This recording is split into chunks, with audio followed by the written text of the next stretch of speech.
Bien-aimés frères, bien-aimées sœurs en Christ, soyez tous les bienvenus à une nouvelle transmission de l'Institut Vie pour tous.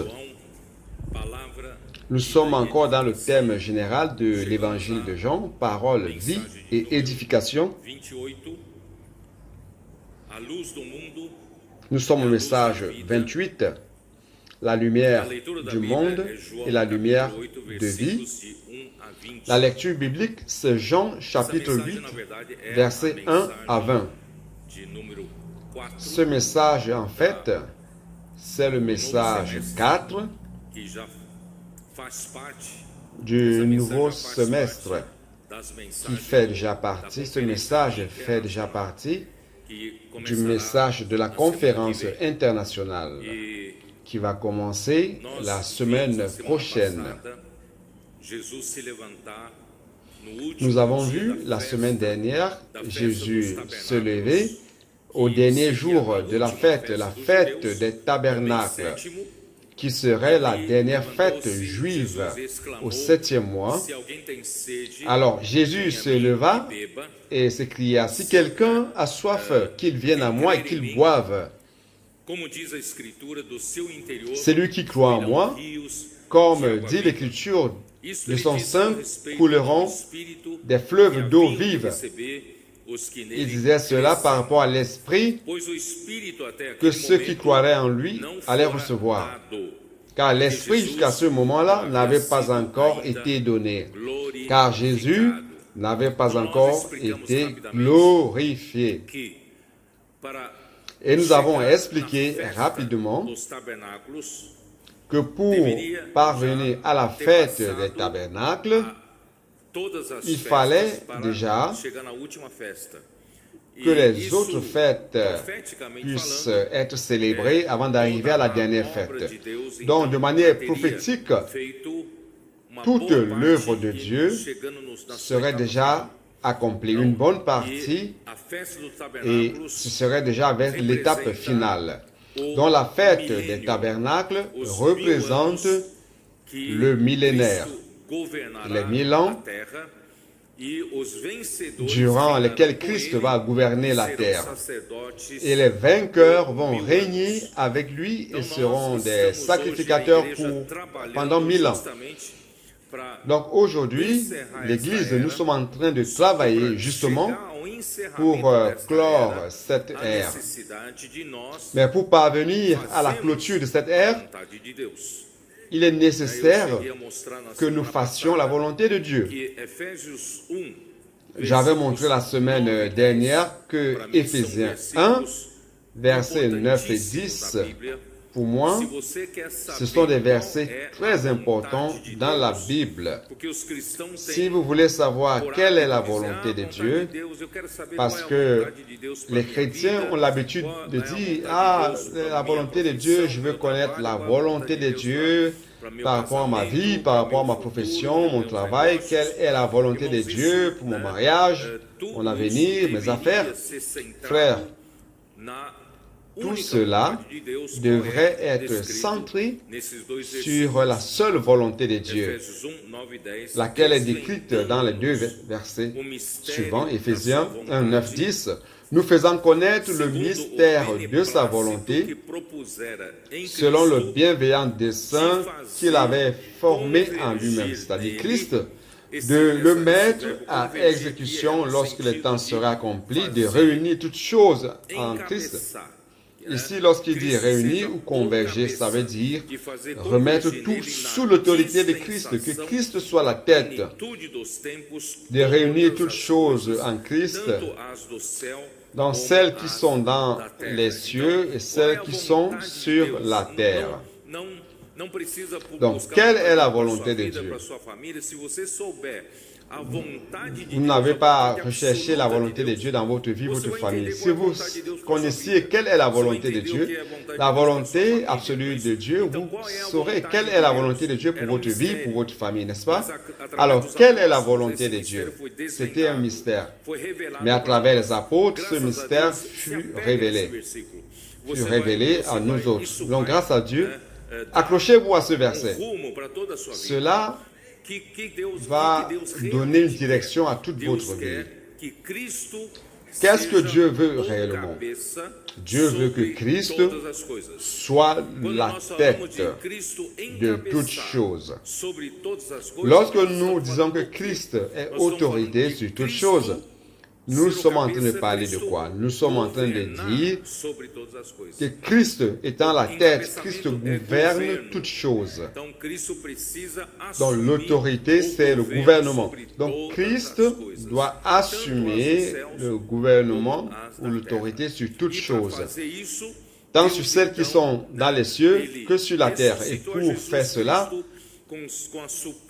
Dieu a ressuscité Jésus-Christ par la suprême grandeur de sa puissance. Non seulement il l'a ressuscité, mais il l'a fait aussi asseoir à sa droite au troisième ciel, dans les lieux célestes. Et pour cela, qu'est-ce qui s'est passé? Jetez un coup d'œil dans le verset 21.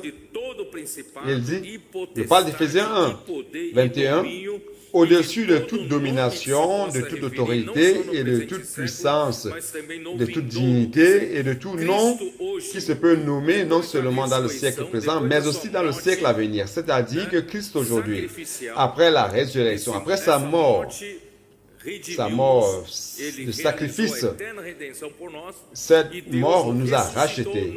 Il a accompli la rédemption éternelle à notre égard et Dieu l'a ressuscité d'entre les morts, ne l'a pas laissé dans la mort. Il est monté au ciel. Il a été élevé, Dieu l'a élevé à sa droite au-dessus de tous les cieux. Aujourd'hui, il est au-dessus de toute domination, de toute autorité, que ce soit des autorités angéliques, de n'importe quelle espèce, notre Seigneur Jésus est au-dessus. Alors, qu'est-ce qu'il a fait? Verset 22, il a tout mis sous ses pieds. Ça, c'est la volonté de Dieu. Dieu veut mettre toutes choses sous les pieds de Christ. Et pour que cela soit réalisé, il faut un processus pour que cela devienne une réalité. Car Christ a déjà la position. Il est déjà là-haut, au-dessus de toute autorité.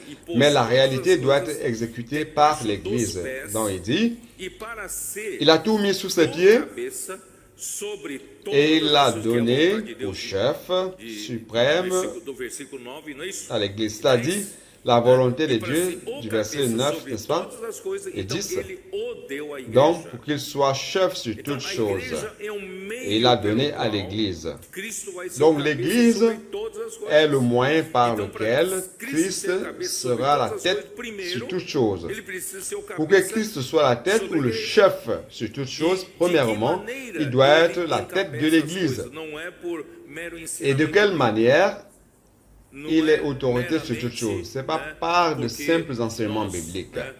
Ce n'est pas tout simplement par le fait qu'on ait écouté ceci ou cela et ça va s'accomplir. Non, il y a un processus par lequel son corps, l'Église qui est son corps, c'est quoi l'Église? La plénitude de celui qui remplit tout en tous. C'est-à-dire que comment Christ va être autorité sur l'Église? L'Église doit permettre que Christ vienne remplir tous les espaces, remplir tous les membres du corps de Christ. Le moment où vous permettez que Christ vous remplisse, l'Église sera la plénitude de Christ, et Christ qui est Christ. C'est celui qui remplit tout en tous. Donc ça, c'est le processus, c'est la méthode de Dieu pour faire en sorte que Christ soit chef sur toutes choses. Donc, il nous remplit de la réalité spirituelle, il nous remplit de Christ lui-même, il nous remplit de la vie de Dieu, il nous remplit de la nature de Dieu, de l'amour de Dieu. Frère, ça c'est le processus que Dieu utilise pour être autorité. Ce n'est pas tout simplement par de simples enseignements. Malheureusement, le christianisme se fie beaucoup à l'enseignement. Mais les enseignements à travers la parole doivent causer un processus, doivent ébranler un processus pour que Christ nous remplisse. Il ne s'agit pas seulement de doctrine chrétienne dans la tête, mais il s'agit d'ouvrir le cœur afin que la parole de Christ habite abondamment notre cœur. N'est-ce pas?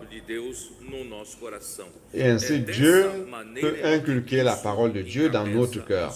C'est de cette manière, frère, que Christ est chef sur toutes choses, par le fait de remplir toutes choses. Je crois que cela est clair. J'ai voulu répéter, frère, parce que c'est très important. Alors, lorsqu'on arrive au chapitre 8, c'est impressionnant de voir comment Christ, qui a été envoyé par Dieu pour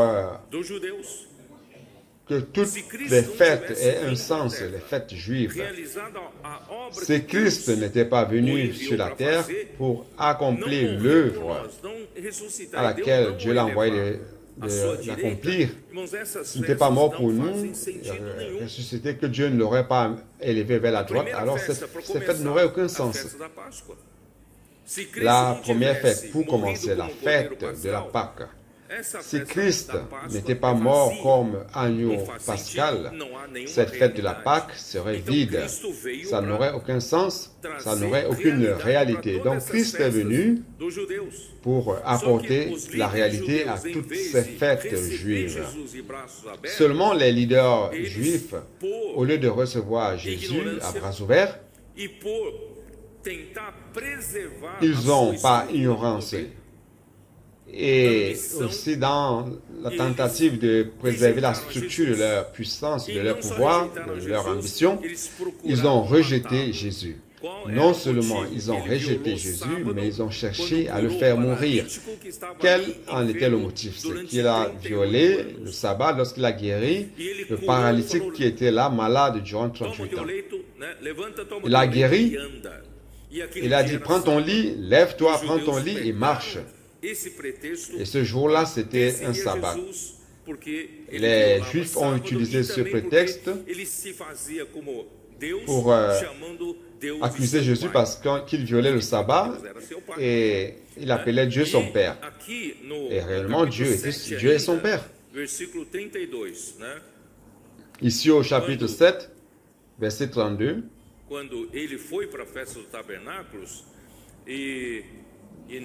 lorsqu'il est allé à la fête des tabernacles, durant la discussion, il essayait de montrer aux Juifs qu'il était l'envoyé de Dieu, qu'il est venu de la part du Père. Et au verset 32 dit, les pharisiens entendirent la foule murmurant de lui ces choses. Alors les principaux sacrificateurs et les pharisiens envoyèrent des huissiers pour le saisir. Il est le Sauveur. Il est venu pour rendre réelles toutes les choses de Dieu, toutes les fêtes. Seulement, par aveuglement, les leaders juifs ont envoyé des huissiers, des gardes pour le saisir. Verset 45, les huissiers répondirent, donc ils sont retournés, après ils disent, on leur demande pourquoi ne l'avez-vous pas amené? Et au verset 46, il dit, les huissiers répondirent, jamais homme n'a parlé comme cet homme, parce qu'il parlait avec autorité. Les pharisiens leur répliquèrent, est-ce que vous aussi vous avez été séduits par Jésus? Oh Seigneur Jésus. Y a-t-il quelqu'un des chefs ou des pharisiens qui ait cru en lui? En fait, Nicodème en faisait partie. Nicodème était incommodé par cela. Personne dans le Sanhédrin se manifestait comme croyant en Jésus, mais lui, il a cru. Bon, il dit ici, est-ce qu'il y a quelqu'un qui, parmi les autorités ou les pharisiens, qui ait cru en lui? Mais cette foule qui ne connaît pas la loi, ce sont des maudits. Nicodème, qui était venu vers Jésus et qui était l'un d'entre eux, leur dit, notre loi condamne-t-elle un homme avant qu'on l'entende et qu'on sache ce qu'il a fait. Et là, le reste des pharisiens, de ceux des Sanhédrin, ont dit, ils lui répondirent, et toi aussi, es-tu aussi galiléen? Examine et tu verras que de la Galilée ne sort point de prophète. Et chacun s'en retourna dans sa maison. Frère, c'est très triste. Jésus est venu pour faire l'œuvre du Père, pour apporter la réalité, pour donner un sens à notre vie humaine. Donc, il y a de sens en cela que lorsque Jésus vient et accomplit l'œuvre de Dieu. Donc, au lieu de le recevoir à bras ouverts, le peuple de Dieu voulait faire mourir Jésus. Donc, dans ce contexte, on entre dans le chapitre 8. Et au chapitre 8, ils essayent d'accuser Jésus sous une autre forme. Donc, allons-y, verset 1 du chapitre 8. Jésus se rendit à la montagne des Oliviers.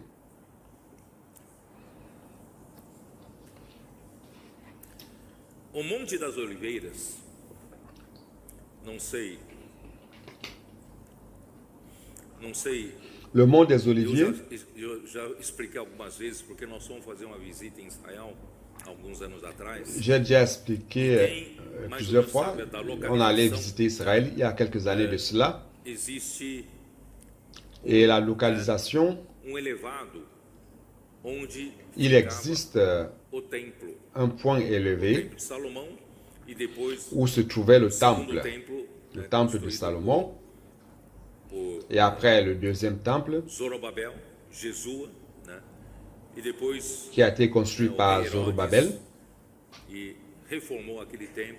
Après, le roi Hérode a réformé ce temple et l'a agrandi. Donc là se trouvait le temple où se trouvait un plateau, et le mont des Oliviers se trouvait à l'est de ce plateau où se trouvait le temple. Je me mets déjà sur la montagne des Oliviers.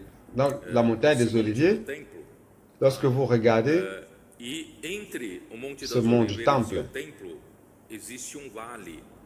entre le mont des Oliviers et le temple existe une vallée. Cette vallée, c'est la vallée de Cédron, où se trouve le fleuve Cédron, la rivière Cédron. Cette rivière est sèche.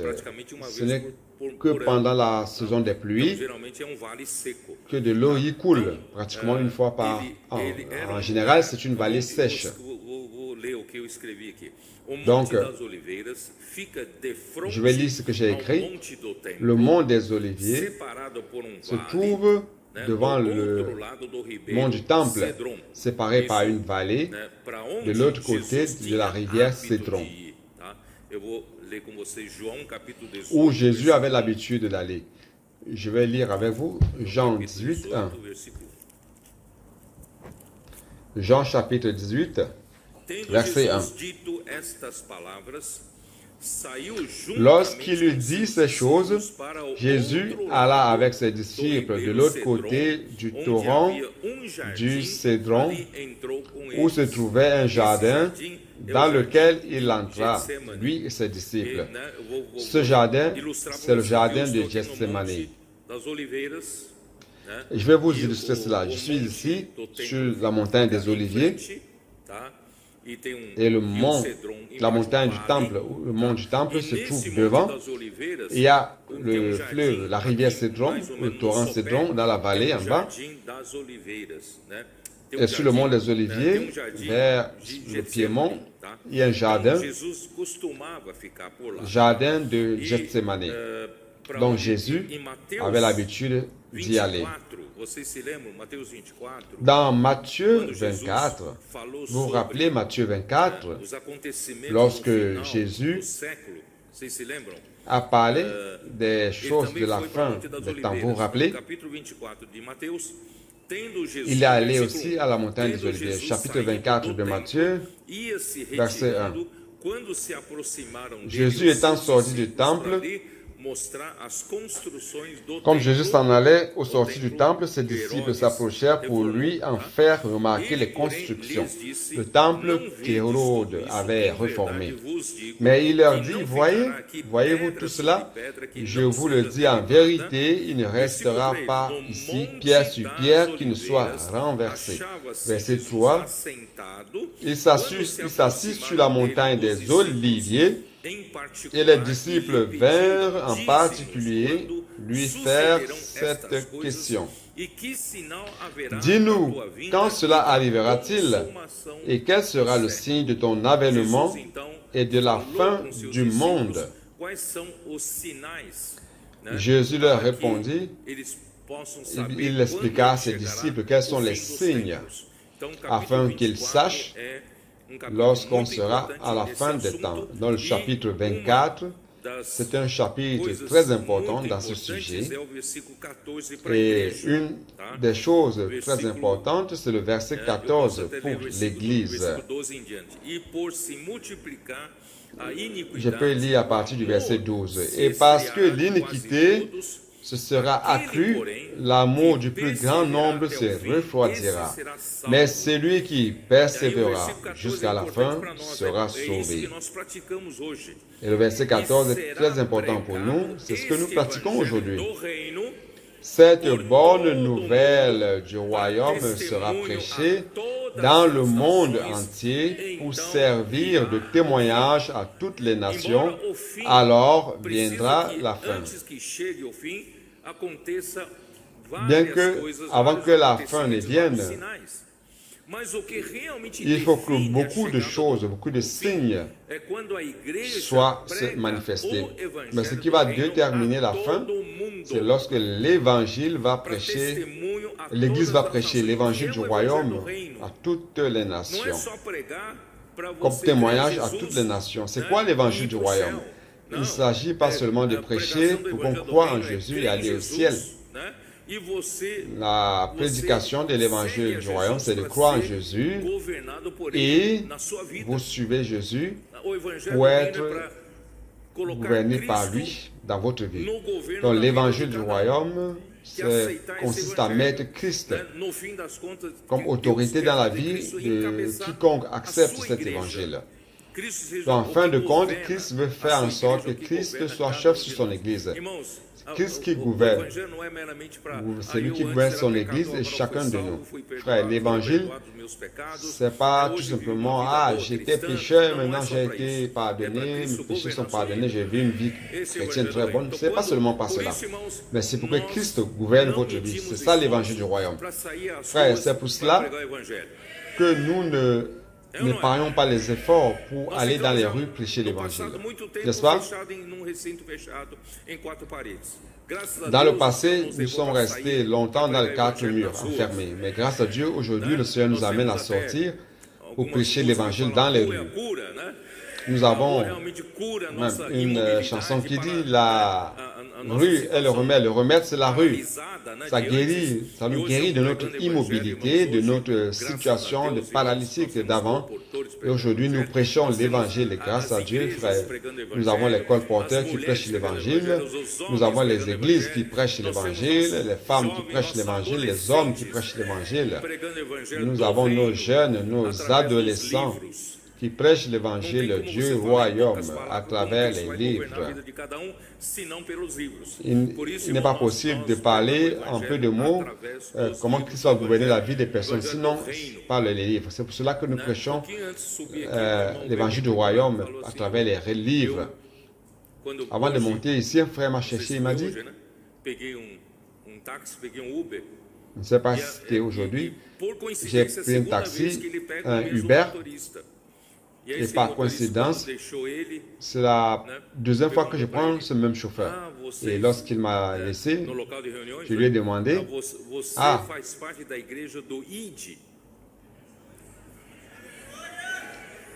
il m'a demandé, en fait, le chauffeur m'a dit, tu fais partie de l'église qui dit, allez. Il a dit, je connais les églises évangéliques où tout le monde travaille en disant, venez, viens à la réunion, viens jusqu'à nous. Mais vous, Vocês saem para pregar vous êtes de evangelho. l'église, Graças ao allez, Senhor, irmãos. vous sortez pour Essa é a prêcher vontade l'évangile. do Senhor, né? Grâce au Nós Seigneur, sair para pregar frère, ça c'est evangelho, la volonté du Seigneur. porque toda a autoridade já foi Donc nous dada devons pelo Senhor, sortir pour precisamos prêcher fazer discípulos l'évangile. de todas as Car nações, toute discípulos l'autorité a été do donnée au encabeçamento Seigneur de Cristo, né? pour faire Então de vamos toutes lá. les nations des disciples. C'est quoi les Aí, o que disciples? que Sous l'autorité de aconteceu? Christ. Vamos lá, voltar lá Très para bien, João, allons-y. né? Alors, qu'est-ce qui s'est passé? Retournons à Jean. Versículo 2. Jean chapitre De 8, madrugada, verset 2. voltou novamente para o templo, estava no Monte das Mais Oliveiras, dès le matin, e voltou novamente para o il templo. alla de E nouveau todo dans o le povo temple, ia ter com ele, sortant de e la assentava, montagne des Oliviers, allant vers le os temple, ensinava lá no et templo. tout le peuple vint à Os lui, os s'étant assis, escribas il les enseignait dans le temple. E os fariseus trouxeram à sua Alors les presença uma scribes mulher surpreendida et les em pharisiens adultério, amenèrent une e femme fazendo-a surprise ficar en de adultère pé no meio de todos. et la plaçant au milieu du Disseram peuple. a Jesus, mestre, esta mulher foi apanhada Ils dirent à Jésus, Maître, cette femme a été surprise en flagrant délit d'adultère. tais mulheres sejam Moïse, apedrejadas. dans la loi, nous a ordonné de lapider de telles femmes. Tentando-o, Toi donc, para que terem dis-tu? de que o acusar. Il disait cela pour l'éprouver, afin de pouvoir l'accuser. Mais Jésus, s'étant baissé, Irmãos, écrivait avec le doigt eles sur la terre. fracassaram na Frère. tentativa de prender Jesus. Os guardas que foram prender Jesus Ils ont échoué dans la tentative de piéger Jésus. Les huissiers qui ont été ficaram envoyés surpreendidos pour com o arrêter poder Jésus da palavra dele e não tiveram ont coragem été de surpris prender Jesus. par la E puissance de sa como os parole. guardas falharam Ils n'ont pas eu le em prender courage Jesus, d'arrêter eles Jésus. então inventaram outro Mais método comme les huissiers ont échoué de l'arrêter, ils ont inventé une autre méthode pour pouvoir trazendo incriminer uma mulher Jésus. pecadora, Donc imaginez, né, pego em flagrante amenant une femme adultério, pécheresse e se ele dissesse, não, qui a été vocês estão surprise certos, Moisés mandou apedrejar, pode en apedrejar. pleine action d'adultère. Et dit, Moïse dit, on doit lapider. Alors, s'il dit, il faut lapider, E se ele ils allaient dissesse, não, dire não que Jésus apedreja, manquait de não, l'amour. vamos perdoar. Eles falaram, não, Et s'ils não disaient, cumprindo non, a justiça. ne lapidez pas, il faut Olha pardonner, só, a ils allaient dire, coisa ah, difícil, il n'accomplit pas la colocaram ele justice. realmente numa situação Voyez muito donc quelle difícil. situation difficile. Irmãos, o nosso Senhor, On l'a ele não vraiment mis dans une age situation très difficile. pela lógica humana. Frère, notre Seigneur Se você n'agit andar, pas par la logique você humaine. usar, né, as mesmas armas deles, você vai cair na cilada. Si vous utilisez ces mêmes armes, vous allez tomber dans le piège. La tactique, leur tactique, c'était toujours chercher à faire en sorte que Jésus viole la loi de Moïse pour l'accuser. Ceux qui sont dans le leadership de la structure politique et religieuse sont aveuglés. Ils étaient aveuglés par leur propre ambition et par leur propre pouvoir qu'ils avaient. À partir du respect qu'ils ont de la part du peuple, ils ont une place d'honneur, ils exercent leur leadership. Ce sont eux qui gouvernent le peuple. Leur parole vaut plus que tout. Donc, frères, lorsque les personnes se trouvent dans cette situation, il est difficile qu'ils aient des oreilles pour entendre Jésus. Il est encore plus difficile de comprendre ce que Jésus veut dire, car ils ont un cœur endurci. Ça, c'est la même situation de Matthieu 13. Matthieu 13. Vous vous rappelez de Matthieu 13, la parabole du semeur. Le semeur est sorti pour semer.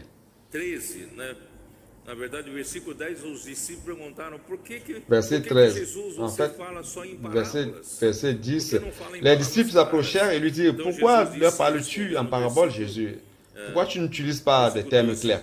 Et Jésus répond au verset 12, non, verset 13. C'est pourquoi je leur parle en parabole, parce qu'en voyant, ils ne voient point, et qu'en entendant, ils n'entendent ni ne comprennent. Et pour eux s'accomplit cette prophétie d'Ésaïe, vous entendrez de vos oreilles et vous ne comprendrez point. Vous regarderez de vos yeux et vous ne verrez point. endurecido. Car le cœur de ce peuple est devenu insensible. Ils sont endurcis, remplis de pierres. Leurs oreilles, ils ont endurci leurs oreilles et ils ont fermé leurs yeux de peur qu'ils ne voient de leurs yeux, qu'ils n'entendent de leurs oreilles, qu'ils ne comprennent de leur cœur, qu'ils ne se convertissent et que je ne les guérisse. Mais heureux sont vos yeux parce qu'ils voient et vos oreilles parce qu'elles entendent. Frères, pourquoi la parole que le Seigneur nous donne a causé une révolution dans la vie de tant de personnes, tant de miracles, tant de signes, des choses naturelles, surnaturelles qui se produisent dans notre vie durant tout ce temps. Et maintenant, dans la vie de nos adolescents. Ne trouvez-vous pas seulement cela étrange, ces adolescents qui sont dans la première file, deuxième file? Ils ne devaient pas être ici. À leur âge, ils n'auraient aucun intérêt d'être là pour écouter la parole du Seigneur. Qu'est-ce qui s'est passé avec eux? Frère, la parole de Jésus a fait un travail en eux. Leur vie a été transformée. Leur vie se résume, il est clair, au-delà du fait d'aller à l'école, et puis ils s'en sortent bien à l'école, au-delà du fait d'aller à l'école, leur vie se résume à aimer la parole. Ils aiment la parole. Comme les disciples aimaient la parole de Jésus, ils accordent de la valeur à la parole. Ils aiment la parole. Et cette parole est en train d'être inculquée dans le cœur de ces tout petits jeunes garçons et jeunes filles. Comme on inculque la parole dans le cœur, à travers l'immersion, à travers la transcription des messages. Ils suivent tous les messages, ils font la transcription. Ils ont toujours des carnets dans la main ou une note sur leur portable. Ils dorment avec Dieu, ils écoutent le message en dormant, ils se réveillent avec Dieu en écoutant le message au réveil. Chaque jour, ils ont le papier de l'immersion dans la main, ils font l'immersion à tout moment et ils s'en sortent bien à l'école. Qu'est-ce qui s'est passé? Et pourquoi cette même parole qui fait ces changements si drastique dans la vie de ces adolescents, pourquoi cela ne fonctionne pas chez d'autres? Pourquoi ça ne fonctionne pas chez d'autres? Parce que le cœur est endurci. Donc tout dépend de si vous avez la simplicité de réellement identifier en disant « Waouh, Jésus est en train de parler ». Seulement les pharisiens, les principaux sacrificateurs, ne le considéraient pas comme le Christ, comme l'envoyé de Dieu, et le méprisaient et voulaient le faire mourir. Ils étaient jaloux de lui quand le peuple l'aimait. Frère, aujourd'hui, la même chose peut se produire. Et, vous savez, peut-être que vous pouvez écouter sans entendre, sans comprendre. Nous rendons grâce au Seigneur. C'est pour cela qu'il dit dans Matthieu, si vous ne vous convertissez pas comme cet enfant, si vous ne devenez pas comme cet enfant, vous ne pourrez entrer dans le royaume des cieux. Donc, l'Église comme royaume des cieux n'est pas une institution religieuse. Nous ne sommes plus dans une atmosphère religieuse, frère. L'Église, c'est le corps du Christ. Le corps du Christ, c'est la tête qui commande. Il y a une tête qui gouverne, qui donne l'ordre. Alors, comment la tête donne l'ordre? C'est à travers la parole, frère. Si vous avez un cœur simple d'écouter la parole avec un cœur d'appréciation, vous savez, cette parole va travailler en vous et aura un sens dans votre vie. Donc, ça, c'est le problème avec les principaux leaders des Juifs. Donc, Jésus ne s'est pas précipité pour répondre à toutes ces choses. Mais ce qu'il a fait, il a agi avec une grande sagesse donnée par Dieu. Qu'est-ce qu'il a fait? Qu'est-ce qu'il a fait? Il s'est baissé et il a commencé à écrire sur la terre.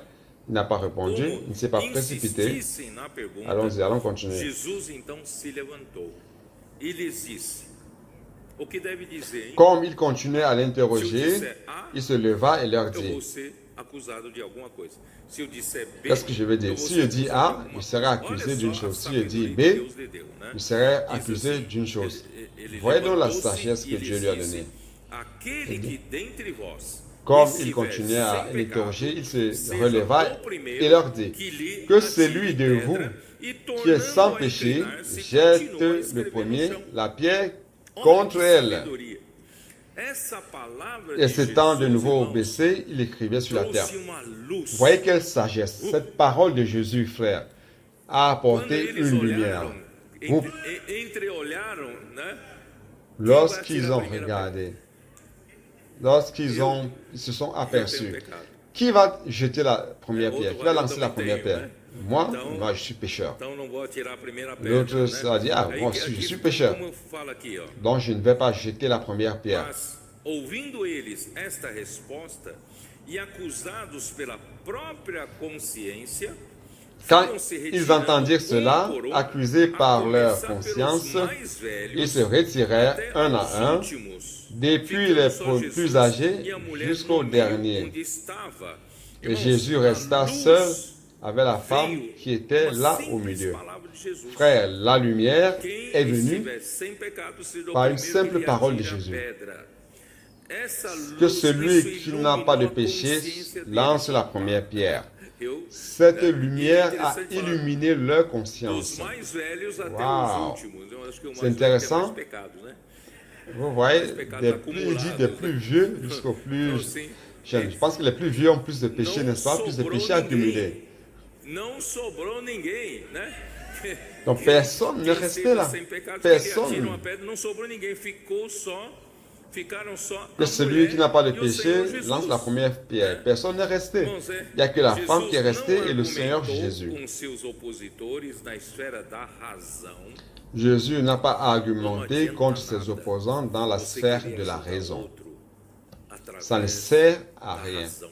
d'essayer Através d'aider de tel ou tel argumentação. à travers Porque la você raison, só leva à outro travers a estar na les esfera da argumentations. mente, na esfera Car lógica. vous n'amenez que Jesus l'autre não à aller dans la levou, sphère de la os pensée, seus dans la sphère interlocutores logique. para a esfera Jésus da lógica, n'a pas amené da ses razão, interlocuteurs mas da consciência, dans la sphère da de la luz, logique, né? de la Jesus raison, fez resplandecer uma luz, né? mais de la Opa, conscience, outra de la lumière. pecado, tá? Jésus a fait briller Aí une que lumière. aconteceu? Ele fez Waouh, iluminar j'ai aussi le péché. a luz do Donc mundo voilà un com peu. uma frase. Et qu'est-ce qui s'est passé? A luz do mundo Il a fait brilhou sobre briller aqueles la acusadores, lumière e essa du luz monde do par une mundo phrase. La expôs lumière du monde a os brillé pecados sur ses ocultos accusateurs. de cada um, Et cette lumière du monde a tocando-lhes exposé a própria les péchés consciência. cachés de Mas vou chacun, dizer uma coisa, o homem, leur touchant dans leur Et propre principalement conscience, l'homme les touchant dans leur propre religieuse. conscience. Je vais dire quelque ele chose, frère. gosta de manter L'homme, principalement a l'homme aparência, religieux, espiritualidade, aime e maintenir condena com l'apparence facilidade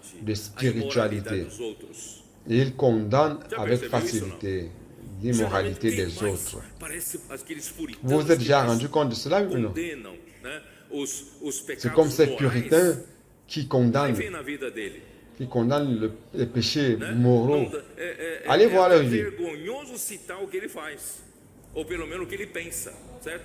Então, irmãos, Parfois, c'est même não- honteux de não- citer ce qu'ils font, não ou vai alors pela tout du moins ce qu'ils mera pensent. moralidade para Donc, frère, controlar o homem.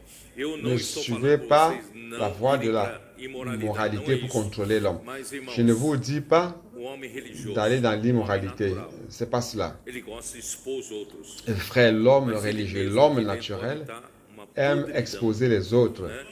mais Mas ele lui-même, aponta o dedo à pros l'intérieur, outros. peut être Por isso, irmãos, tout pourri, nós todos mais il pointe du doigt les precisamos autres. da luz do mundo. Donc, frère, Precisamos que nous o Senhor nos tous, expõe.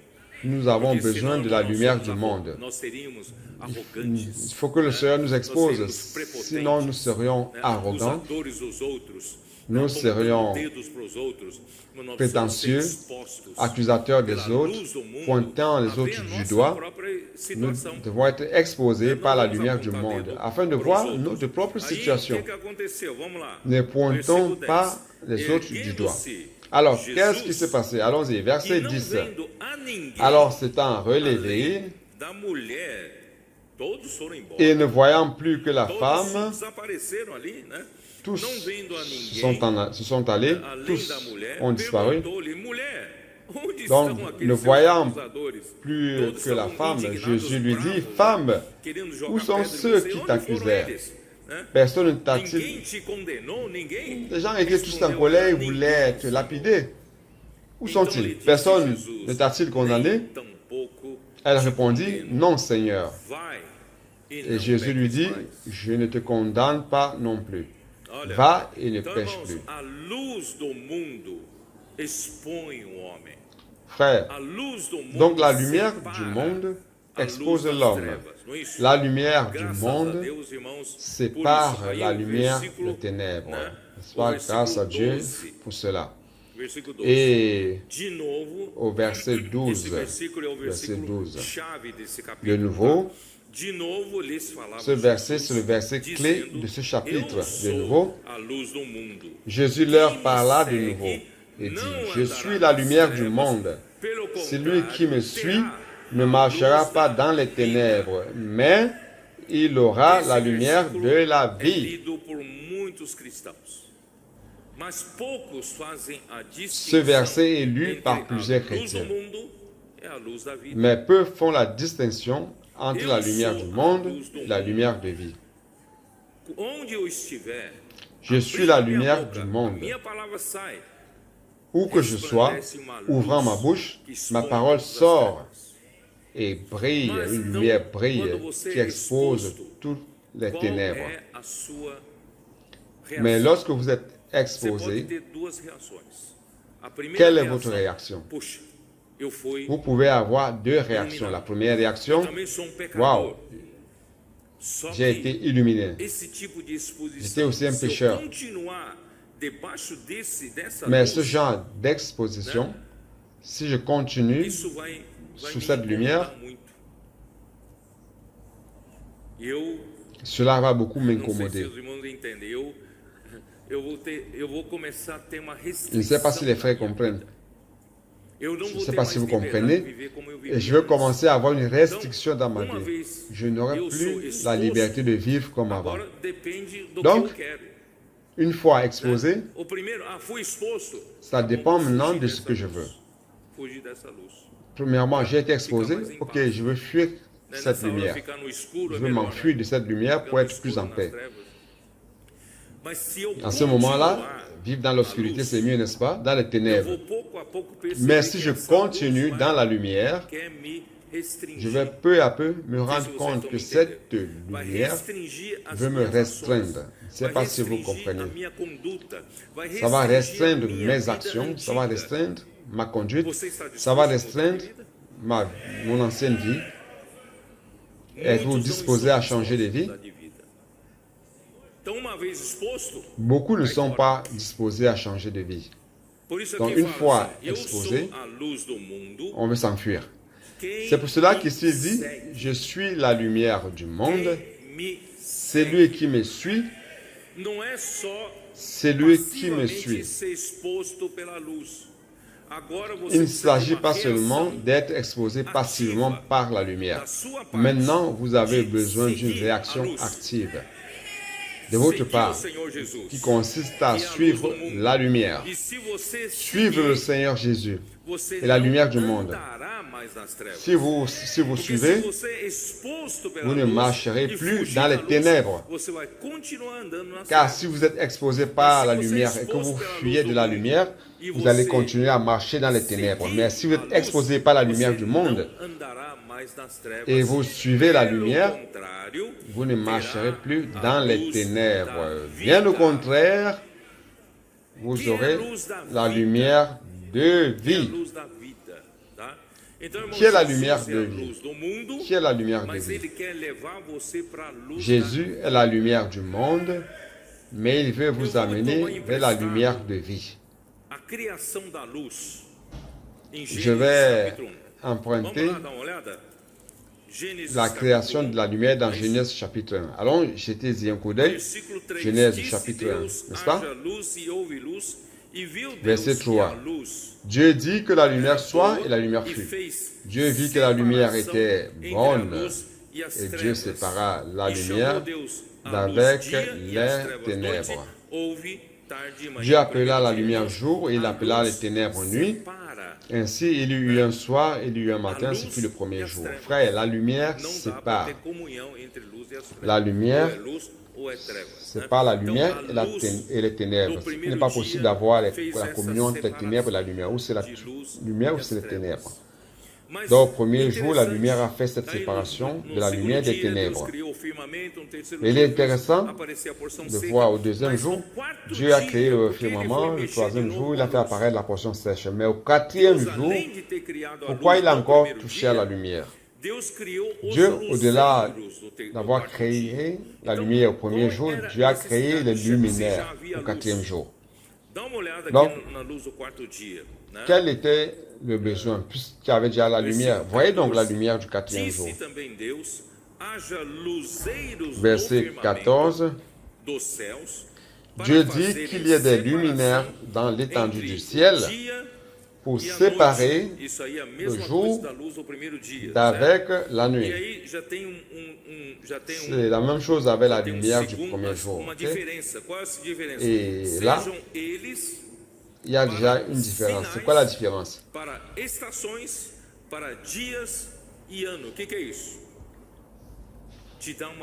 Donc, que ce soit des signes pour marquer les époques, les jours, les années. Ça veut dire quoi? Ça te donne une direction, la référence. Pour que tu saches où tu es et où tu vas. Frère, n'est-ce pas ce que la parole prophétique est en train de faire? Le verset 15, c'est encore... Pardon, verset 16, ça sera plus clair encore. Donc 15 d'abord. Et qu'ils servent de luminaire dans l'étendue du ciel pour éclairer la terre, et cela fut ainsi. Verset 16. Ici, c'est le point principal. Dieu fit les deux grands luminaires, le plus grand luminaire pour présider au jour, et le plus petit luminaire pour présider à la nuit, et il fit aussi les étoiles. Dieu les plaça dans l'étendue du ciel pour éclairer la terre. Verset 18 de nouveau. Pour présider au jour et à la nuit, et pour séparer la lumière d'avec les ténèbres. Dieu vit que cela était bon. Frère, quelle est la différence entre la lumière du premier jour et la lumière du quatrième jour?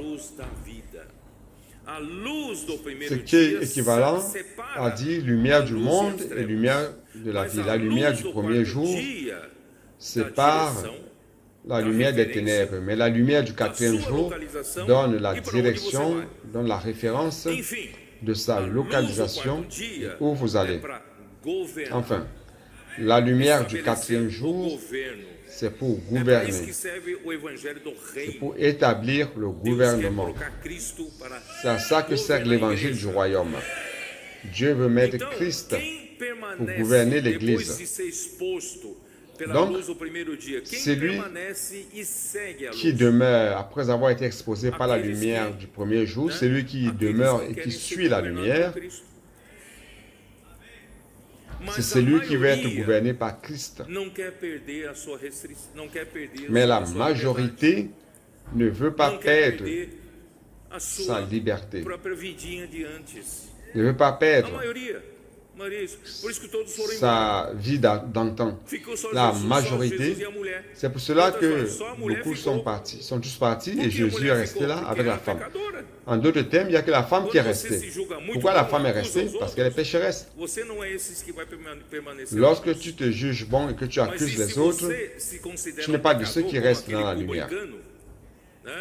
Mais si tu te considères pécheur comme ce publicain, les pharisiens ont dit, Seigneur, regarde comment je suis bon, je jeûne tant de fois par semaine, je donne l'aumône aux pauvres, je fais des bonnes actions, je fais ceci, cela, je suis très bon. Et voilà qu'un publicain qui vient, qui dit, Seigneur, en se frappant la poitrine, Seigneur, aie pitié de moi, pécheur, aie miséricorde de moi. Je suis un pécheur. Et celui-là est rentré justifié chez lui, mais l'autre non, parce qu'il se trouvait bon. Il pensait qu'il était bon, et celui qui pensait qu'il était bon ne veut pas changer de vie. C'est pour cela qu'il n'est pas resté, n'est pas demeuré dans la lumière. Celui qui demeure dans la lumière perd sa propre liberté d'aller où il veut, ou de faire ce bon lui semble. Frère, suivez la lumière, suivez Jésus, et vous aurez la lumière de vie. Oh Seigneur Jésus, frère, c'est pour cela, vous êtes de ceux qui se sont retirés ou de ceux qui sont restés. C'est pour cela, frère, que nous avons étudié le livre de Néhémie. Le livre de Néhémie nous explique l'importance d'élever les murailles de la ville de Jérusalem. Même après avoir restauré le temple, la ville de Jérusalem était encore une terre de personnes. Tout le monde entrait, faisait tout ce qui bon leur semblait. Chacun pouvait imposer ses règles, dire ce bon lui semblait, là à l'intérieur, tant qu'il n'y avait pas les murailles. Et Néhémie a pris connaissance de la situation misérable du peuple et de la situation des murailles en ruine et des portes brûlées. Il a demandé un congé au roi Artaxerxès Ier. Ce roi touché par Dieu lui a donné l'autorisation. Il a été le gouverneur de Judée. Il a eu l'autorisation pour reconstruire les murailles. Frère, c'est quoi la reconstruction des murailles? C'est restaurer le gouvernement dans la ville de Jérusalem. Tant que les murailles ne sont pas élevées et les portes mises en place, et les gardes aussi postés en place, et les portiers, frère, la ville de Jérusalem était une terre de personnes où chacun pouvait faire ce que bon lui semblait. Mais aujourd'hui, il y a un gouvernement. Néhémie était le gouverneur. Néhémie était le gouverneur et représentait le gouvernement de Dieu. Dieu veut gouverner son Église. Frère, c'est pour cela, ça ne sert pas seulement, ce n'est pas suffisant de dire je suis pécheur, je suis sauvé, Dieu m'a sauvé. C'est le premier pas, frère, mais vous devez continuer à avancer. Mais avancer suivant qui? Suivant Jésus. Mais où est Jésus aujourd'hui? Frère, Jésus est dans sa parole. Dans la restauration des murailles de Jérusalem, au temps d'aujourd'hui, c'est la restauration de la parole prophétique. Vous ne croyez pas en moi? Ok, allons-y. Hébreux 1. Hébreux 1. Havendo Deus, versículo 1. Havendo Deus outrora falado muitas vezes. Après avoir autrefois à plusieurs reprises et de plusieurs manières parlé,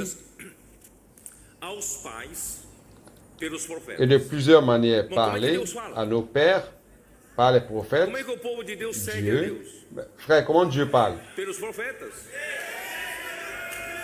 Comment le peuple de Dieu suit Dieu? C'est par le prophète. Et le véritable prophète de Dieu n'annonce pas ses propres paroles. Le véritable prophète de Dieu annonce la parole que Dieu lui ordonne d'annoncer. Dans Deutéronome 18, cela est très clair. Je susciterai au milieu de vous un prophète semblable à Moïse. Et je mettrai, c'est Dieu qui parle, je mettrai mes paroles dans sa bouche. Et il dira ce que je lui ordonnerai. Donc c'est un ordre. Donc, aucun prophète n'a la liberté d'annoncer ses propres paroles. C'est pour cela que Dieu, après avoir autrefois à plusieurs reprises et plusieurs manières parlé à nos pères par les prophètes, donc Dieu parle à son peuple par les prophètes. Cette parole que Dieu donne à son peuple à travers les prophètes, frère, cette parole c'est quoi? Cette parole, c'est un commandement. Cette parole, c'est un ordre. Cette parole, frère, c'est l'autorité que Dieu donne, c'est le gouvernement de Dieu à son peuple, c'est la direction qui donne au peuple et le gouvernement de Dieu. Est-ce que j'ai tort? Ou alors, je suis loin ainsi? Comment dans la pratique Dieu gouverne son peuple, frère? C'est à travers sa parole. Et qui est le prophète? C'est celui que Dieu choisit. Et comment on peut prouver qu'il est le prophète qui annonce la parole de Dieu? La parole de Dieu s'accomplit. Dieu confirme. Les choses se passent selon ce qui est prophétisé. Frère, c'est facile. Et au verset 2, dans ces derniers temps, donc ça continue aujourd'hui ces derniers temps. Donc dans ces derniers temps, nous a parlé par le Fils qu'il a établi héritier de toutes choses, par lequel il a aussi créé le monde. Donc le Fils parle à travers qui aujourd'hui? Christ lui-même a appelé les 12 disciples. Et après, frère, les prophètes que Dieu a élevés, les apôtres que Dieu a élevés, ce sont les apôtres que Christ a élevés. Dans le premier siècle, ils étaient les prophètes du Fils. Donc Jésus-Christ a parlé à travers ses prophètes. Donc la parole prophétique, frère, ne s'est pas arrêtée. Il y a des gens qui insistent en disant que la parole prophétique s'est arrêtée dans l'Ancien Testament. Dieu continue de parler par le Fils à travers ses prophètes. Parce qu'au moment où on arrête la parole de Dieu, l'œuvre de Dieu s'arrête aussi. Est-ce que j'ai raison? C'est pour cela que je voudrais dire que les leaders juifs étaient accommodés dans leur propre gouvernement, n'étaient pas disposés à écouter la parole de Dieu par son envoyé Jésus. Pourquoi? Parce que cela allait enlever leur gouvernement, leur autorité, leur liberté, leur autonomie qu'ils ont, et ils voulaient continuer à vivre dans la tiédeur, dans la sphère du pouvoir et des privilèges, n'est-ce pas? Le peuple les respectant comme autorité, celui qui se trouve dans cette structure de pouvoir, frère, il est difficile d'accepter la lumière de la vie. Il est difficile d'accepter de changer la manière d'être parce qu'ils sont au pouvoir. Vous comprenez? Donc aujourd'hui, c'est la même chose.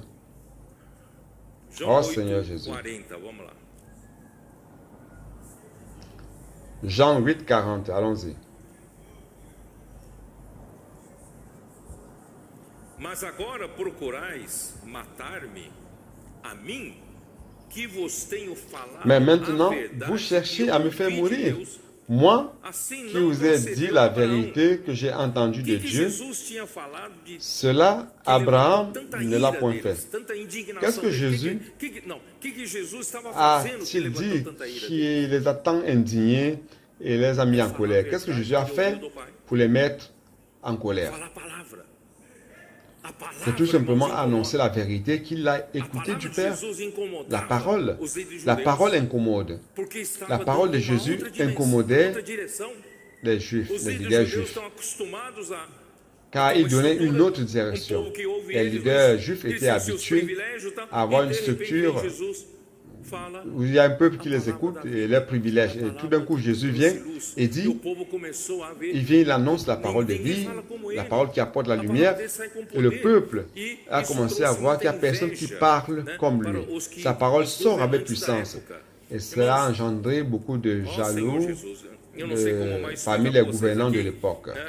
Oh Seigneur Jésus. Je ne sais plus comment vous expliquer cela.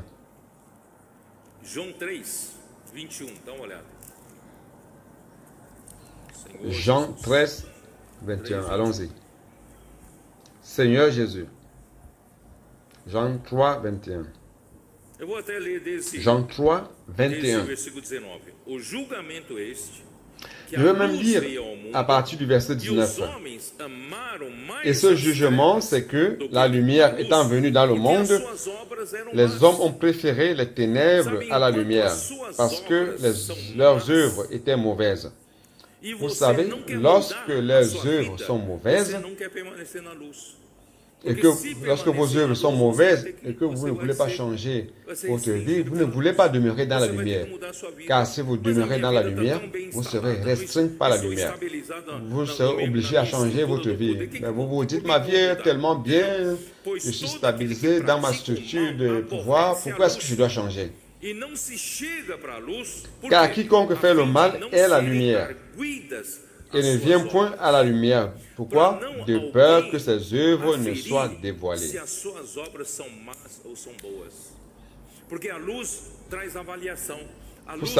Pour que personne ne se rende compte que leurs lumières sont bonnes ou mauvaises. Car la lumière apporte une évaluation et révèle tout ce qui n'est pas de la lumière. Donc tous ceux qui pratiquent les mauvaises œuvres finissent par fuir la lumière. Car leurs œuvres seront dévoilées, seront évaluées, seront vérifiées par la lumière. Et ils ne veulent pas de cela. Ils ne veulent pas être restreints par cela. Ah, ma vie est si bonne, je vais continuer comme cela. Oh Seigneur Jésus. Frère, Matthieu 16, 24, 25. Ces deux versets que le frère Don nous a beaucoup fait lire ces derniers temps. Il a lu dans Matthieu 16, 24.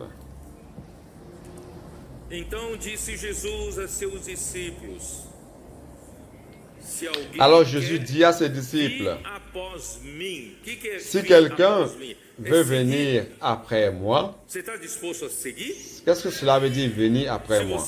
C'est suivre. Est-ce que tu es disposé à suivre? Si tu dois suivre, tu dois perdre ta propre liberté. Suivre quelqu'un, c'est perdre quoi? Sa propre liberté. Tu seras restreint car ça ne sera plus toi. Qui est-ce qui est à la direction? Jésus. Jésus est à la direction. N'est-ce pas, Amir? Tu aimes, n'est-ce pas? Amir ne peut plus conduire. Il s'assoit des côtés. Il reste là pour donner des conseils à celui qui conduit. Ah, va, tu es très lent, tu ressembles à une tortue. Ou alors, tu es très rapide, il y a le radar là devant. Ah, va à droite. Ah, va à gauche. Qui est-ce qui conduit? Perde quem segue, perde a sua liberdade e não faz mais a sua vontade. Celui qui suit perd sa propre liberté et ne fait plus sa liberté. Celui qui... Et tu vas faire la volonté de celui qui conduit, n'est-ce pas? Donc Jésus est à la direction. Est-ce que tu vas rester là pour lui donner des conseils? Non.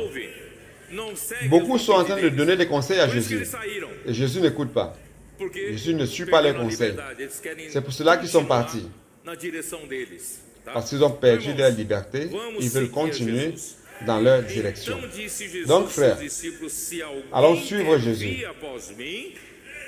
Alors Jésus dit à ses disciples, si quelqu'un veut venir après moi, qu'il renonce à lui-même, qu'il prenne sa croix et qu'il me suive. Vous voulez suivre Jésus? Alors, premièrement, vous devez renier à vous-même, renoncer à vous-même. Renoncer à votre ego, à vos opinions. Renoncer à vos conforts, à vos privilèges. Renoncer aux personnes qui vous respectent, qui vous honorent, votre structure de pouvoir, votre liberté. Frère, c'est pas facile. Est-ce que c'est facile? C'est pas facile. Il faut payer un prix à cela. Qui est-ce qui est disposé à suivre Jésus? On doit payer le prix. Nous devons renoncer à nous-mêmes. Qui renonce à lui-même, qu'il prenne sa croix, qu'il se charge de sa croix et qu'il me suive.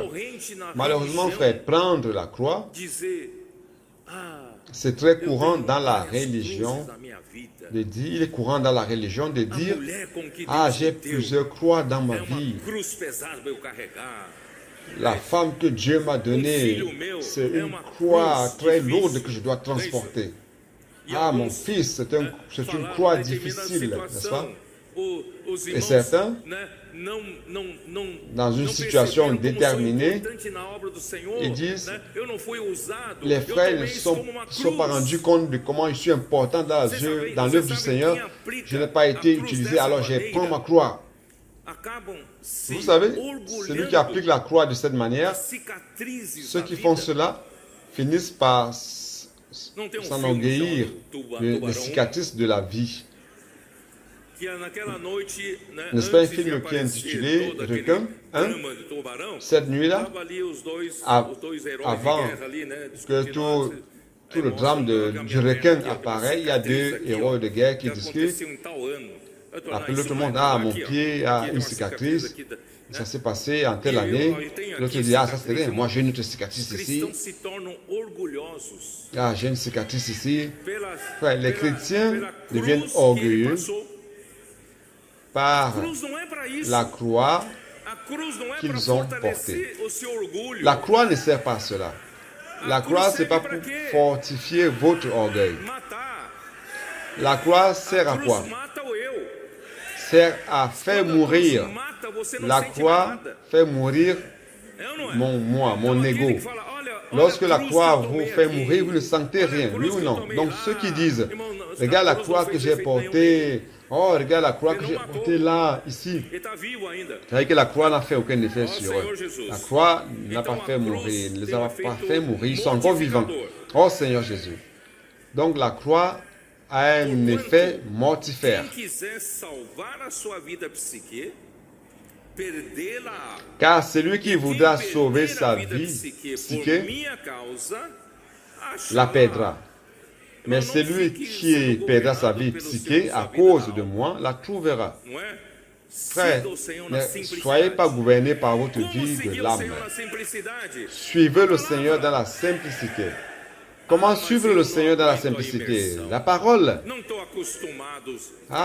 Mais je ne supporte pas l'immersion.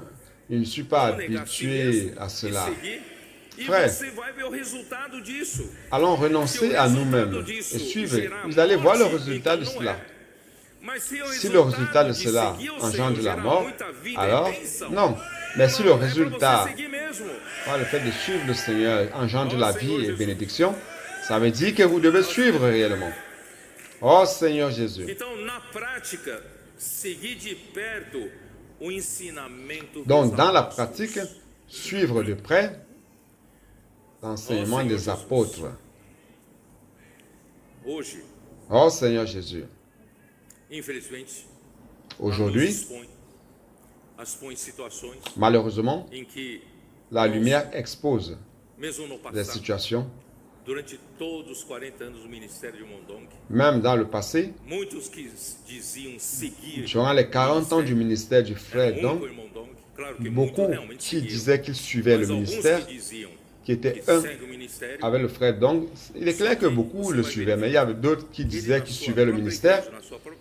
Mais en fait, si vous vérifiez, vous voyez que dans leur propre église, dans leur propre région, ils faisaient tout ce qu'ils voulaient.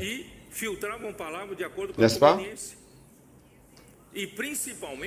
Ils filtraient la parole selon leur convenance. Et principalement par rapport aux outils. Parce que pratiquer les outils incommode. Le colportage incommode. Moi, je vivais ma vie en prêchant la bonne parole. Maintenant, je prêche l'évangile. Je vivais ma vie tranquille. On me demande de prêcher l'évangile maintenant. Prêcher l'évangile réellement incommode beaucoup de personnes. Comme si cela ne suffisait pas, l'immersion, les cris de guerre. Je ne supporte pas ces choses, je ne supporte plus. Frère,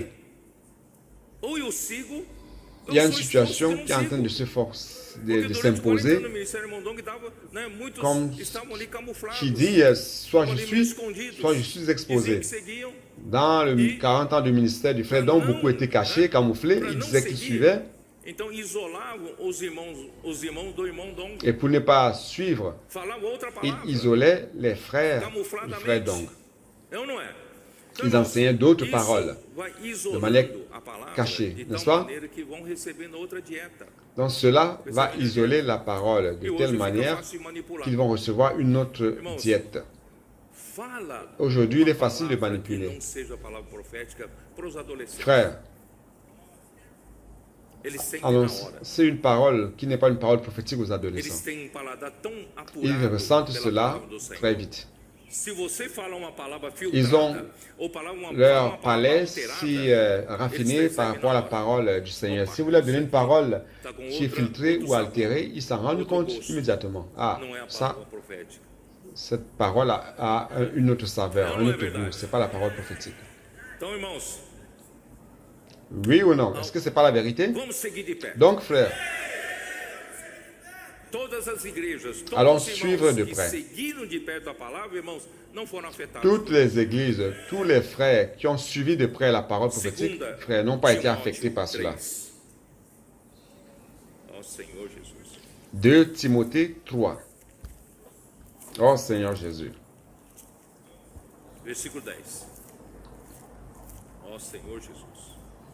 Verset 10.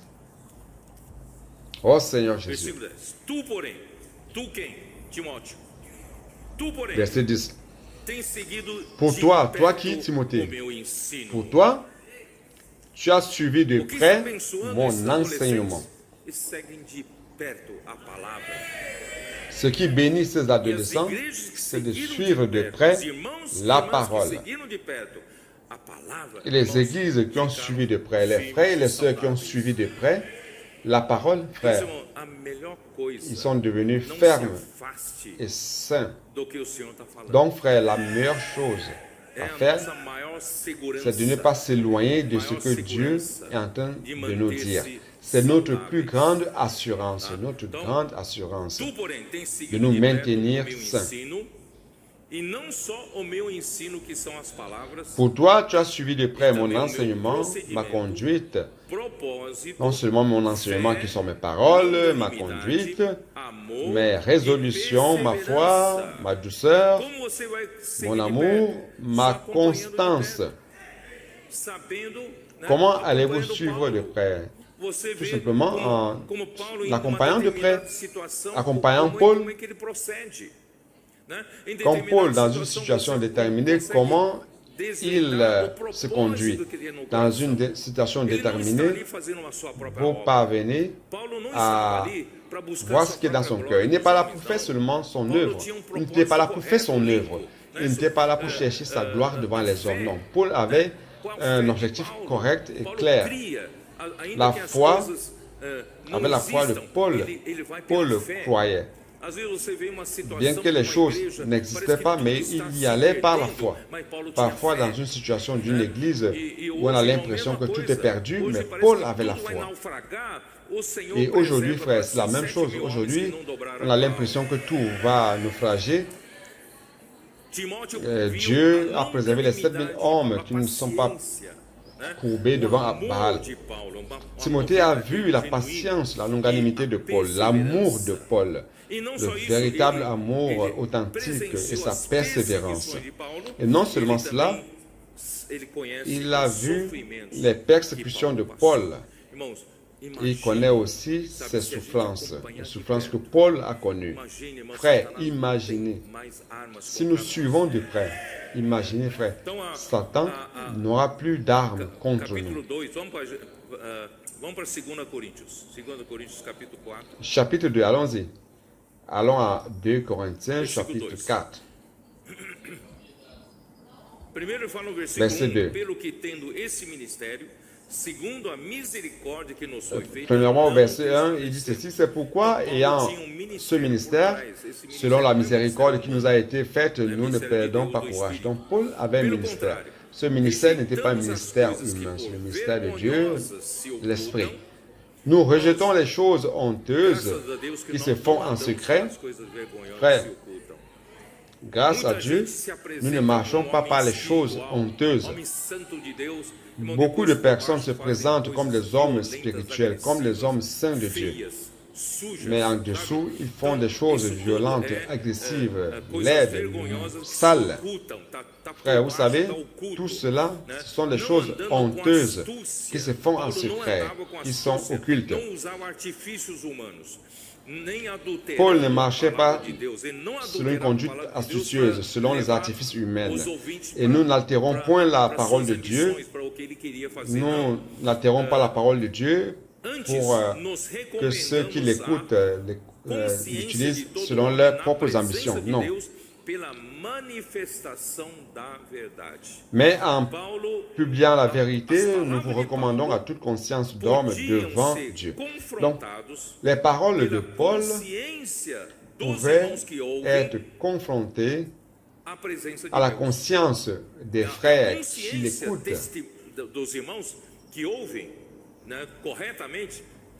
La conscience des frères qui l'écoutent correctement témoigne de ce que Paul annonçait la vérité, car il luttait pour la manifestation de la vérité.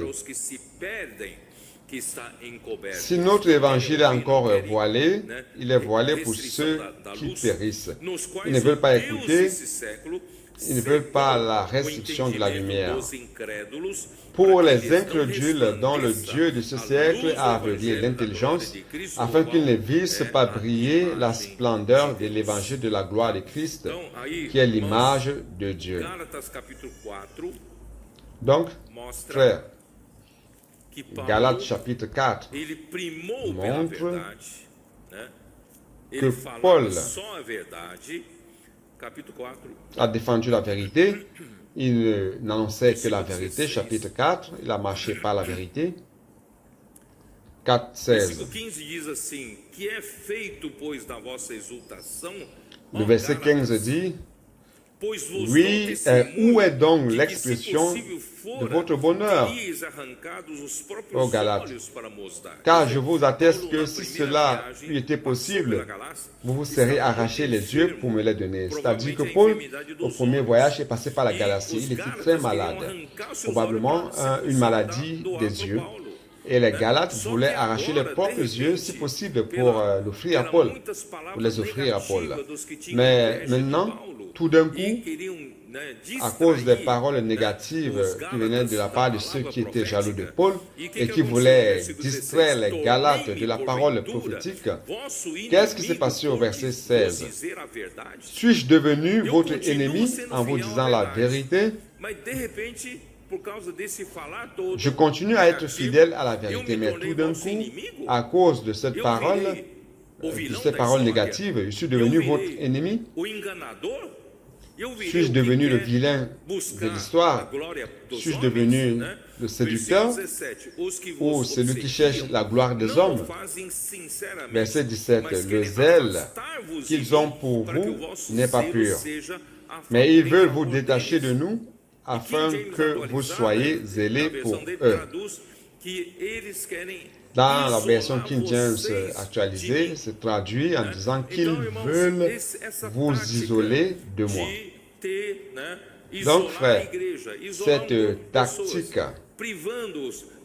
d'isoler l'Église, d'isoler un groupe de personnes, les privant d'une parole pure de Dieu, il commence à filtrer, il commence à changer les choses. Frère, isoler les frères, c'est isoler les frères de l'apôtre. Donc, frère, ça c'est la tactique de l'ennemi. Et ça n'a pas changé. Ça va toujours être cette tactique. C'est pour cela, frère, Éphésiens 4. Éphésiens 4. La seule manière, frère, de permettre que l'autorité de Christ soit sur nous et d'aider les frères, c'est ceci. Verset 14 qui dit ceci, afin que nous ne soyons plus des enfants flottants et emportés à tout vent de doctrine par la tromperie des hommes, par leur ruse dans les moyens de séduction. Si vous n'êtes pas de ceux qui suivent de près la parole apostolique, si vous n'êtes pas de ceux qui accompagnent de près ce que Jésus as dit, doutrinas. vous serez en train de Aqui tem uma chercher boa palavra, encore aqui tem uma outra boa palavra, aqui uma, les essa doctrines. palavra eu gosto mais, aquele eu gosto menos. Ah, qui est-ce qui a une Você bonne está parole? Qui d'autre a une bonne sujeito parole? Ah, cette parole, je n'aime pas ce sujet, j'aime a ser plutôt l'autre. agitado de um lado Et para vous êtes outro, soumis né, levado ao redor por todo o vento de à- doutrina, pela au fait artimanha d'être agité d'un dos côté homens, que pela astúcia, à l'autre, né, e pela astúcia amené par les também vents de induzem doctrine, par les ao ruses erro. des hommes, Então, como, irmãos, eu posso par les não ruses ser enganado? dans les moyens de séduction. Versículo Donc, 15, comment mas seguindo vais-je a verdade em faire amor, pour ne pas être trompé? Verset 15. seguindo a verdade Mais que em professant amor. la E a vérité verdade dans é o quê? l'amour. É a palavra Donc, profética, é a palavra suivant que o Senhor la está vérité falando dans conosco. l'amour. La vérité, c'est E quoi? seguindo sempre C'est la com a parole base do prophétique, amor. la parole que le Seigneur As nous duas donne. mensagens que não tiver, Donc, il y a toujours une base qui vient de l'amour. Donc, que vem de Cristo, irmãos, sempre traz un bon a base message do qui ne amor. vient pas de Christ, E o amor, irmãos, vocês podem le perceber message qual qui vient de resultado Christ da palavra apporte que traz toujours a comme base base do amor. l'amour. Et l'amour, Essa palavra nos vous une. pouvez voir, frère, O quel est le amor résultat é o d'une parole único qui a elemento comme base que l'amour? nos une. Cette parole nous unit. Você sabia L'amour, c'est le seul disso? Se élément Deus quer nos qui nous edificar, unit. quer nos Le saviez-vous? juntos, a única Si maneira Dieu veut de nous nos unir édifier, eficazmente veut nous é mettre pelo amor. ensemble, la Não tem seule outra manière coisa de que nous nos une. unir Não é pela efficacement, amizade. c'est par l'amour. Não é pela Il n'y pizza a que pas comemos d'autre juntos, chose qui puisse nous unir. C'est mas pas é par pelo l'amitié, amor. Então, c'est pas seguindo par a les verdade pizzas que nous em mangeons amor, ensemble, mais c'est par pensamos l'amour. em tudo Alors, naquele- suivre la naquele que vérité é dans a l'amour. cabeça, Cristo. Quando você segue a Nous verdade, a croissions palavra que à vem de tous Cristo, égards en você celui está qui est le o quê? chef Christ. Crescendo. Lorsque vous Você tem suivez la cabeça, vérité, la tá parole qui vient de crescendo Christ, no cabeça. vous êtes en train de A cabeça é croître. que governa você, né? Vous avez la De tête quem et todo vous o corpo croissez bem ajustado vers la e tête. La tête vous consolidado gouverne. pelo auxílio de toda a junta, segundo a justa cooperação C'est de de cada lui parte, et grâce à efetua tous les o liens seu de próprio son assistance que aumento tout para le a corps bien edificação coordonné de si et formant un solide assemblage Irmãos, tire só son seguir accroissement selon la a palavra, force qui convient à chacun de ses em parties amor, et s'édifie e deixar lui-même dans Cristo l'amour. nos Donc, encabeçar, il suffit de e suivre la sendo parole suprido, dans o l'amour corpo sendo suprido. et laisser Irmãos, nós vamos Christ estar- être nós vamos chef ser, sur nous né, nós et vamos être ser, alimenté, como é que le fala? Nós corps vamos ser bem alimenté. ajustados, Frère, nous nós vamos ser bem serons, coalescidos, comment vocês se dirais-je, lembram desse nous verbo? serons bien ajustés, Coalescidos, vamos nous estar serons sendo bien coalissés. Vous vous rappelez de entrelaçados, ce verbe, em coalisser? laços de amor, Nous serons e nós vamos estar, entrelacés irmãos, tão firmemente compactados, irmãos, par é isso que o le Senhor está lasso de fazendo com a l'amour igreja. et nous serons fermement compactés. Frère, c'est ce que le Seigneur fait avec l'Église. L'ennemi a peur de cela. Il a peur d'une Église édifiée. Frère, nous serons si fermement liés les uns aux autres à travers l'amour. À tel point que l'ennemi a peur. Et l'ennemi a peur de cela. Et c'est cela qui va engendrer notre propre croissance. La croissance du corps de Christ. C'est ce que le Seigneur est en train de faire parmi nous. Oh Seigneur Jésus. Donc frère, chapitre 5 d'Éphésiens, Versículo 8. Pois outrora éreis trevas, verset 8. agora pois sois luz no Senhor, andai como Autrefois vous filhos étiez, da luz. vous étiez Vamos ténèbres andar na et luz. maintenant vous êtes lumière dans le Seigneur. Marchez comme des enfants de lumière. Alors marchez dans la lumière. Vamos permanecer na luz. Il ne s'agit pas seulement d'être exposé à la lumière et fuir. Nous devons demeurer dans la lumière, car nous sommes les enfants de lumière. Justiça Car e le verdade, fruit de la lumière e provando sempre o que é agradável consiste ao en Senhor. toutes sortes de E bonté, de não justice et sejais de vérité. cúmplices Examinez das ce qui est obras agréable au Seigneur et infructíferas ne das prenez trevas, point part antes, aux porém, œuvres reprovai-as. infructueuses des ténèbres, Então vamos mais nos plutôt associar a essas obras, condamnez-les. tá? Porque o que eles fazem em oculto, Ne nous o associons pas à só ces œuvres, referir é vergonha. car ce qu'ils font en Mas cachette, todas as coisas, quando reprovadas pela luz, se tornam car il est manifestas, honteux de porque dire tudo que ce se qu'ils font manifesta en secret. é luz. Mais tout ce qui est condamné est manifesté par la lumière, Que diz, desperta, car tout ce qui est ó, manifesté est tu que lumière. dormes, levanta-te de entre os mortos e C'est pour cela Cristo te qu'il dit, iluminará. réveille-toi, toi qui dors, réveille-toi d'entre les morts et Christ Portanto, vede t'éclairera. prudentemente como andais, Alors nous, não como réveillez. nécios, e sim como sábios, Prenez donc remando garde o tempo, de porque vous os conduire dias avec são circonspection, maus. non comme Por essa des razão, insensés, não mais vos comme des torneis sages. insensatos, Rachetez mas le temps procurai car les jours compreender sont qual mauvais. a C'est pourquoi ne soyez pas vontade do Senhor, que é fazer inconsidérés, Cristo mais cabeça comprenez sobre quelle todas as est la coisas. volonté E não vos du embriagueis Seigneur, com vinho no qual qui há veut faire que dissolução, Christ soit mas chef sur toutes enchei-vos choses. do Espírito. Ne vous enivrez pas, ne vous enivrez pas de vin, c'est de la débauche. Soyez au contraire remplis de l'esprit. Alors, quelle est la manière d'édifier l'Église, frère? C'est de nous remplir de l'esprit. Et comment nous remplir de l'esprit? Entretenez-vous par des psaumes, par des hymnes, par des cantiques spirituels. Frère, c'est cela. C'est l'immersion. Inculquer la parole, dormir avec Dieu, se réveiller avec Dieu, transcription, vivre durant toute la journée, immergé dans la parole. Frère, vous et moi, nous serons édifiés dans la maison spirituelle. Allons retourner à Jean. Jean 8. Oh Seigneur Jésus. Verset 13. Là-dessus, les pharisiens lui dirent, tu rends témoignage de toi-même, ton témoignage n'est pas vrai. C'est-à-dire que Jésus lui-même, il a dit que si je rends témoignage de moi-même, mon témoignage n'est pas vrai. Et maintenant, les pharisiens ont utilisé cela contre lui. Jésus leur répondit, quoique je rende témoignage de moi-même, mon témoignage est vrai, car je sais d'où je suis venu et où je vais. Mais vous ne savez d'où je viens, ni où je vais.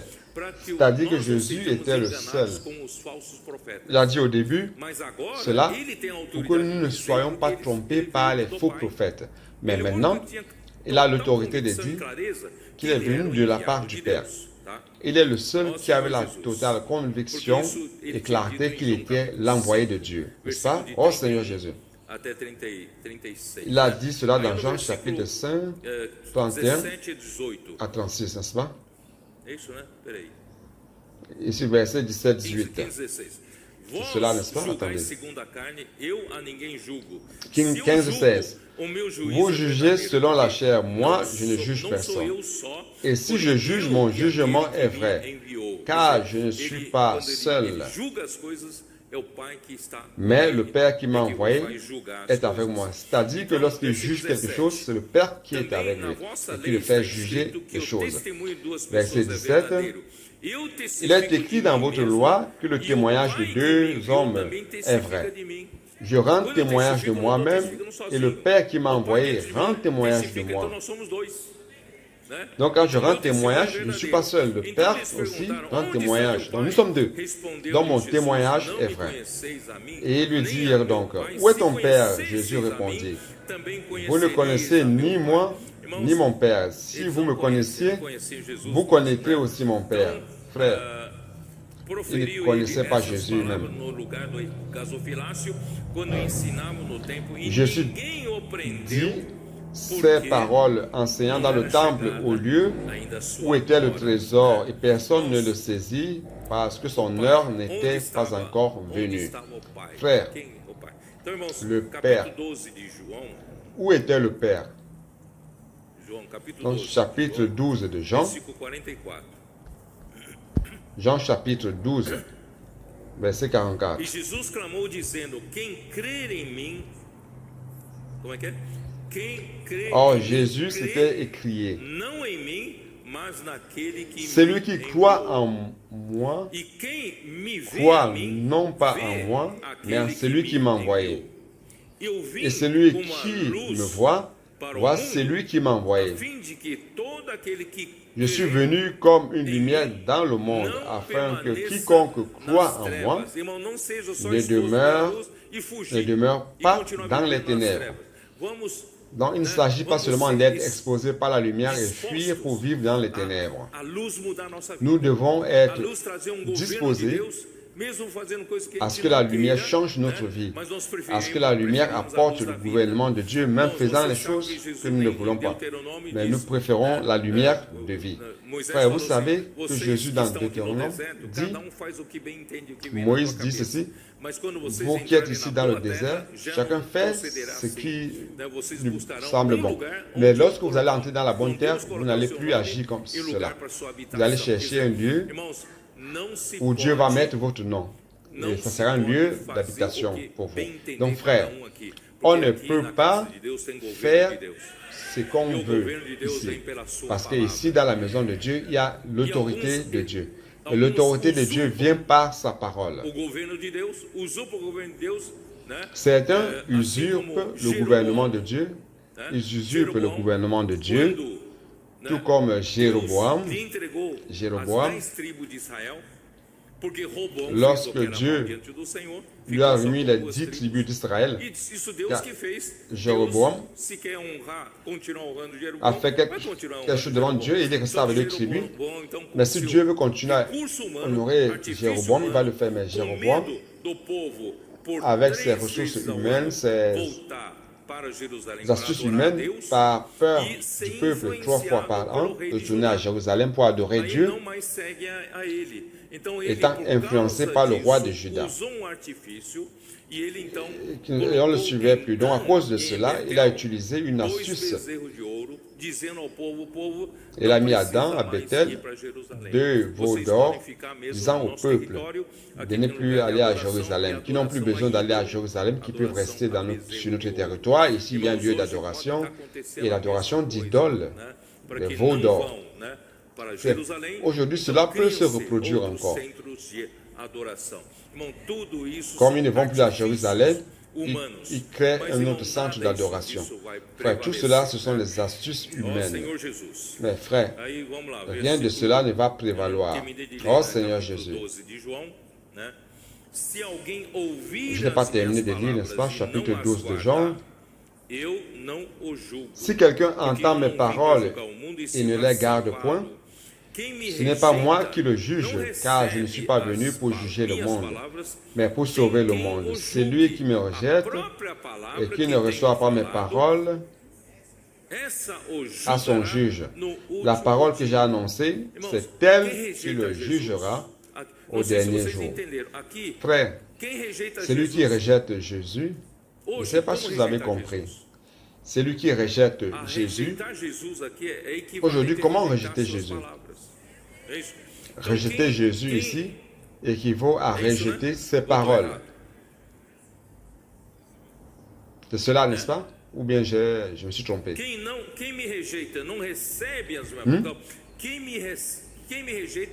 Celui qui me rejette et qui ne reçoit pas mes paroles, celui qui me rejette ne reçoit pas mes paroles. Celui qui ne rejette pas mes paroles a quelqu'un qui le juge. C'est la parole elle-même qu'ils ont rejetée. C'est cela, n'est-ce pas? Car je n'ai point parlé de moi-même, mais le Père qui m'a envoyé m'a prescrit lui-même ce que je dois dire et annoncer. Frère, c'est le Père qui parle. Donc lorsque vous rejetez la parole de Jésus, lorsque vous rejetez la parole d'un véritable prophète, vous serez en train de rejeter Dieu lui-même. Rejeter la parole de Dieu. Chapitre 14 de Jean.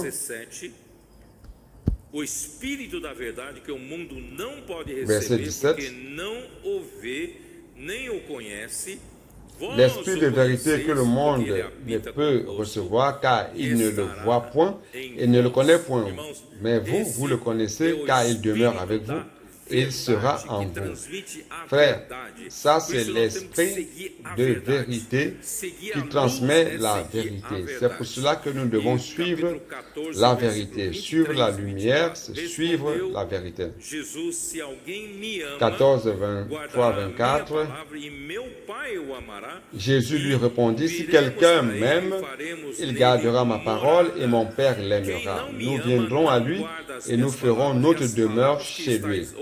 Celui qui ne m'aime pas ne garde point mes paroles.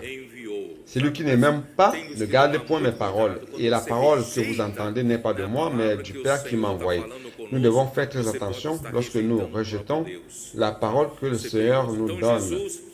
Peut-être vous serez ainsi en train de rejeter Dieu lui-même. C'est très dangereux. Donc pour terminer, Jésus a dit cela, personne ne l'a arrêté, car son heure n'était pas arrivée, l'heure où Jésus devait mourir. Frère, ce que j'ai à vous dire, c'est que Allons voir, nous devons connaître la différence entre la lumière du premier jour, la lumière du quatrième jour. La lumière du premier jour expose les œuvres des ténèbres, mais vous devez être disposé à demeurer sous la lumière en suivant Jésus. Suivre Jésus, c'est suivre sa parole. Si vous suivez Jésus, vous serez restreint. Vous allez perdre votre liberté, perdre la liberté de vos actions. Ce que vous vouliez faire, vous ne pouvez plus faire. Frère, voulez-vous de cette voie? Dieu veut être autorité sur vous. Et lorsque vous demeurez en suivant Jésus, vous aurez la lumière de vie. Et la lumière de vie va vous amener à la vie éternelle. Et nous allons y parvenir. Nous avons une récompense qui sont les 1000 ans. Je veux régner avec Christ. C'est pour cela que, frère, aujourd'hui, je ne recherche pas mes propres intérêts ici sur terre. Je ne fais pas mon œuvre à moi ici sur terre. Tout ce que je fais, c'est de chercher à plaire au Seigneur en faisant la volonté du Seigneur, car j'ai une récompense. J'espère cette récompense. Je ne fais pas ma volonté aujourd'hui. Le Seigneur doit faire sa volonté. Amen. C'est ce que je voulais vous partager.